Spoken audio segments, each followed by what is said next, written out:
Ginpasalamatan ni Daklan Provincial Disaster Risk Reduction and Management Office o kon PDRRMO bangod nga wa masyadong naapektuhan it bagyong Danterong probinsya it Daklan. Ginpahayag ni Galo Ibardulasa, PDRRMO head nga antes rong pagtama it bagyo ay nakalerto na rong andang mga rescue team, lakip na rong mga kagamitan para sa igapatigayon nga rescue operation. Sa kasagsagan sigon it bagyo hayugot ro andang pagmonitor sa sitwasyon sa bilog nga probinsya nga naka-eksperyensya it mabaskog nga bubo it ulan, partikular na sa mga coastal barangay ag municipality.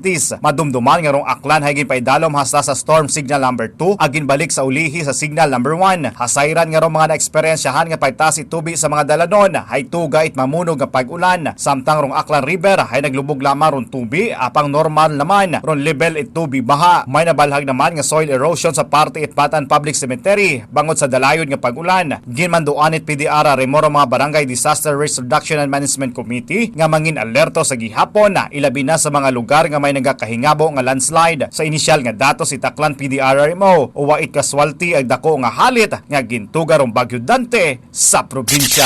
Balita nagikan sa probinsya Itaklan, ini si kabanderang Jolito Valles Borda, nagabandera it matuod nga serbisyo publiko ag kalingawan sa Western Visayas, Radyo Bandera.